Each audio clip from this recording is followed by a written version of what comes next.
Que a paz do Senhor esteja inundando o coração de todas as pessoas que vão ouvir mais esse podcast. Eu quero ler com vocês o Salmo 1, os versículos de 1 a 3. Diz assim a palavra de Deus: Bem-aventurado é aquele que não anda no conselho dos ímpios, nem se detém no caminho dos pecadores, nem se assenta na roda dos escarnecedores. Pelo contrário, o seu prazer está na lei do Senhor, e na sua lei medita de dia e de noite. Ele é como árvore plantada junto a uma corrente de águas, que no devido tempo dá o seu fruto, e cujas folhagens não murcham, e tudo o que ele faz será bem-sucedido. Que Deus abençoe a leitura da sua palavra. Todo esse primeiro salmo nos ensina sobre as atitudes dos justos e dos ímpios e suas consequências. Deus afirma que feliz é aquele, bem-aventurado tem esse significado, feliz. Então, feliz é aquele que não anda no conselho dos ímpios, nem se detém na roda dos pecadores e nem se assenta com os escarnecedores. Jesus, quando sentava com os pecadores, era para libertá-los, para influenciá-los, para abençoá-los com seus ensinamentos e com a sua presença.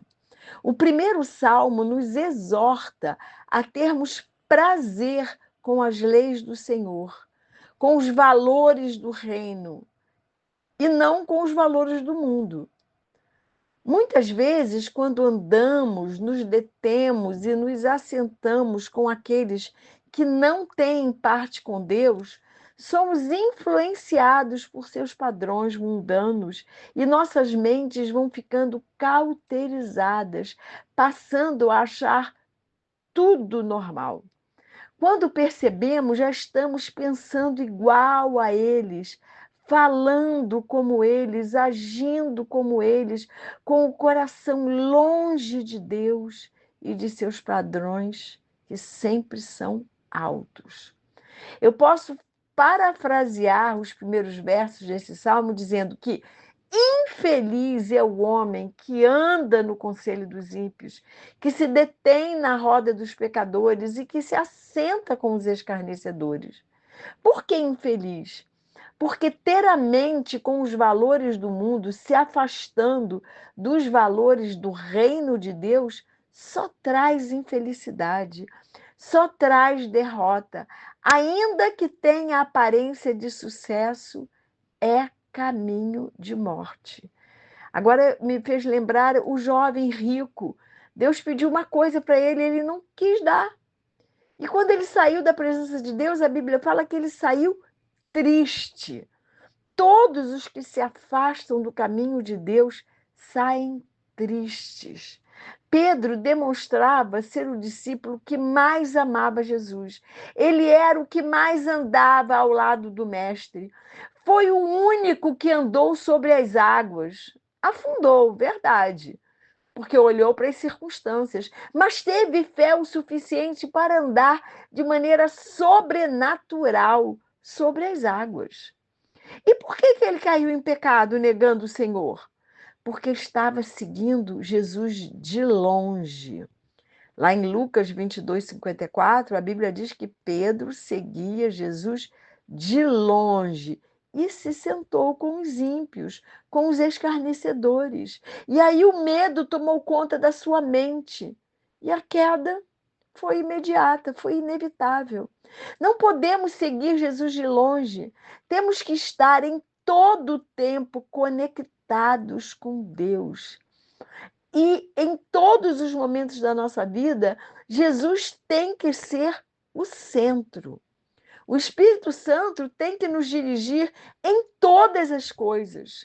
O que será que o Espírito Santo que habita em nós sente quando nos sentamos com os ímpios para travar com eles conversas vãs, vulgares, pecaminosas? Como podemos ser edificados ao sentarmos com ímpios que falam palavrões, com vocabulários vulgares e têm pensamentos e valores que o mundo tem? Não podemos esquecer que o mundo jaz no maligno e que o diabo é o príncipe desse mundo e, portanto, dirige a mente e o coração daqueles que não conhecem a Deus e sua palavra, e mais, que escarnecem de Deus e sua palavra. Pedro já havia sido avisado por Jesus. Deus sempre avisa. Deus sempre avisa. Avisou a Caim, avisou a Pedro, que antes que o galo cantasse, ele o negaria 3 vezes. E mesmo assim, não vigiou o suficiente para evitar o pecado que o fez chorar amargamente. Por quê? Porque seguiu Jesus de longe, sentou com quem não devia e não vigiou. O resultado foi chorar amargamente, passando a ter um sentimento de inutilidade, de fracasso. Voltou a pescar peixes, esquecendo-se que Jesus já havia dito a ele que daquele momento em diante ele iria ser pescador de homens. Acabou o sonho de Pedro de ser um missionário, um apóstolo. Pedro sofreu muito, até Jesus, depois de ressurreto, voltar e naquele mesmo lugar, fazendo uma fogueira, que foi o lugar que foi numa fogueira que Pedro negou Jesus.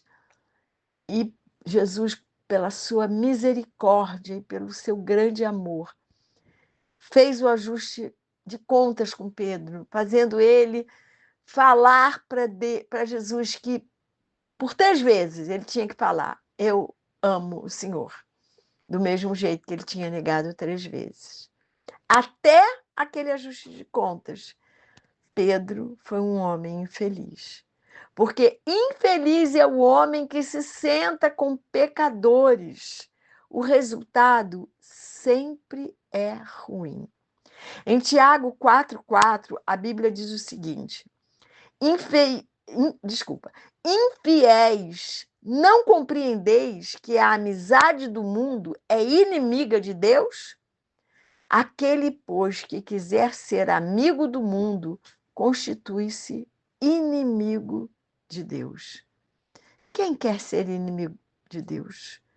Quem, com algum senso de justiça, de amor, de bondade, vai querer ser inimigo de Deus?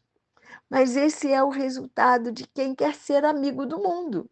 Quem escolhe ter amigos e andar o tempo todo com eles que zombam de Deus e de sua palavra. O Espírito de Deus habita nos cristãos e, por essa razão, os cristãos estão ligados a Deus na mais profunda intimidade. Portanto, Deus não irá tolerar uma fidelidade que esteja dividida entre ele e o mundo. O profeta Amós, no capítulo 3, versículo 3, diz assim: andarão 2 juntos se não houver entre eles acordo? É a história do jugo desigual e da comunhão entre trevas e luz. São textos que normalmente se usa para namoro e casamento, mas que podemos também usar para amizades. É incompatível. Podemos e devemos nos relacionar com pessoas do mundo. Devemos sim. É inevitável nos relacionarmos com pessoas de toda sorte, de crenças e valores, no trabalho, na faculdade, na vizinhança. Enfim, temos mesmo que nos relacionar com todos. E nos relacionar bem, respeitando a todos com suas escolhas. Mas temos que nos relacionar com a intenção de influenciar e não de sermos influenciados. Temos que nos relacionar com quem não conhece a Jesus para dar um bom testemunho do amor e da retidão de Deus. Temos que nos relacionar com todos para ensinar a quem não conhece a palavra de Deus, para dizer que fazemos parte de um reino inabalável e que Jesus está sempre de braços abertos para receber qualquer pecador que queira fazer parte do seu reino. Jesus nos mandou ser sal e luz. Luz para iluminar aqueles que estão em trevas por não conhecê-lo. E sal para provocar sede de Deus, dando sabor às pessoas do mundo. É muito fácil pecar, porque nós temos o gene do pecador lá desde Adão e Eva. O pecado tenazmente nos assedia, como é falado na palavra de Deus, lá em Hebreus. É muito fácil negar Jesus, é muito fácil crucificar a Cristo de novo. Nossa natureza é pecaminosa e o pecado está sempre nos rodeando. É muito fácil sermos influenciados pelos valores do mundo. Temos que vigiar e estar muito atentos para as ciladas e armadilhas que o diabo nos prepara. O príncipe desse mundo é muito sutil e quando nos apercebemos, já estamos pensando como o mundo pensa, já estamos com os mesmos sentimentos, já estamos com a mente completamente cauterizada. Já afastamos o nosso coração do nosso Pai Celeste. Que triste quando isso acontece. Conheço tantas pessoas que se afastaram de Deus, negando sua fé, por terem sido influenciadas por amigos do mundo. Voltando ao Salmo de número 1, Deus nos ensina, através desse salmo, que não devemos andar com quem é ímpio, pecador e escarnecedor, mas nos ensina também e nos promete que aquele que tem prazer na lei do Senhor e nela medita constantemente, será como árvore plantada junto a correntes de água, que sempre dará frutos e tudo quanto fizer será bem-sucedido. Que promessas lindas! A árvore plantada junto à corrente de águas nunca vai secar, nunca vai murchar, sempre dará frutos, frutos em sua profissão, frutos em sua família, frutos em todas as áreas, frutos de arrependimento.